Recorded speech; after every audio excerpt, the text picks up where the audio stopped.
I'm Jarrad Brown, Australian expat financial planner based here in Singapore.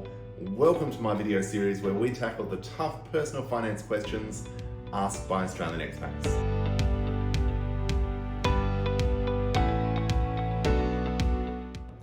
Today, we're here to talk about the proposed stamp duty changes for New South Wales.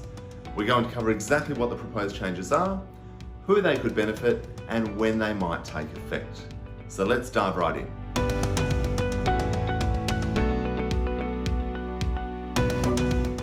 Now, the proposed changes to stamp duty in New South Wales are not quite to scrap it entirely, but to actually offer buyers a choice. And that choice will be between either paying the stamp duty as normal or paying an annual tax very similar to land tax. Now, the reason this is so important is because stamp duty is often seen as a bit of a lazy tax. So where most people, most professionals, most Australians can only borrow 80%, unless you work in a specialist profession such as a doctor, a lawyer, in some cases accountants and engineers who may be able to borrow more without paying lenders mortgage insurance. But for most of us, it's a loan of up to 80%. When we then whack stamp duty on top, that can often mean we need to save another 5% just to get into the property market. So this is quite a significant change. Now, in terms of the actual numbers and what this choice is going to look like, if we consider just a simple $1 million purchase in New South Wales, the average stamp duty is going to sit at around the $40,000 mark. Now, that's a significant amount of money and obviously represents about 4% of the purchase price. Now, instead, if it was a land tax, an annual tax that we were offered to pay instead, now there's no concrete clarity on exactly what that number will be just yet, but there are rumours that it might sit at around the $500 mark plus 0.3% of the property value each year. Now, that makes a significant difference for someone who's got enough to cover the deposit but may not have enough to actually cover the stamp duty. So let's have a look at when these changes may come into effect and who are going to be the winners and losers.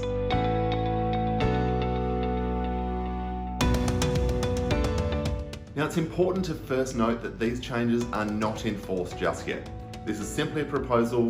It is open for consultation until around the middle to the end of March this year, with the view that they'll come into effect around the middle of this year. So there still could be changes, amounts could change, the actual rules could change. So if you are looking to buy in New South Wales or thinking about how this may impact your existing properties, be sure to stay tuned on what these changes could mean for you. Now let's get into who could be the winners and losers from this one.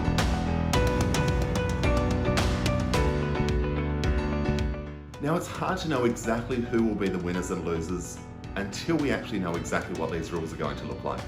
But based on what we already know, we can come up with a few likely conclusions.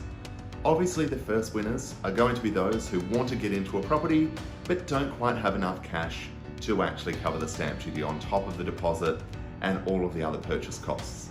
So that's going to mean that they can get into their property or into their investment property, start building their portfolio that little bit faster, or help them to avoid paying lenders mortgage insurance.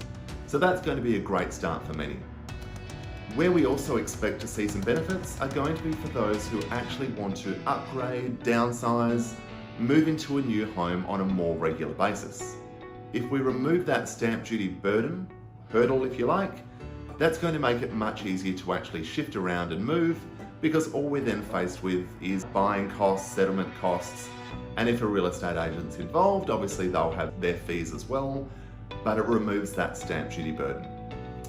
Now, in terms of the other group, I guess where we may see some losses, or which group would be the losers, may very well be those that are living in a property for the long run and paying that tax every year.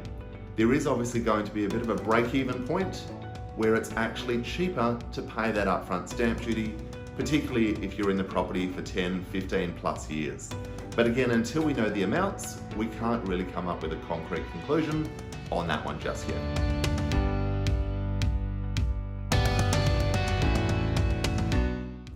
I hope that's been helpful. I hope that has shed some light on exactly what the proposed changes are, who they may impact, and when they may come into effect. Thank you very much for joining us. If you have anything to add or you have any questions that we haven't yet covered, fire them through. We'd love to hear from you, and maybe we can even turn them into a future video. Thank you again for tuning in, and I look forward to seeing you next time.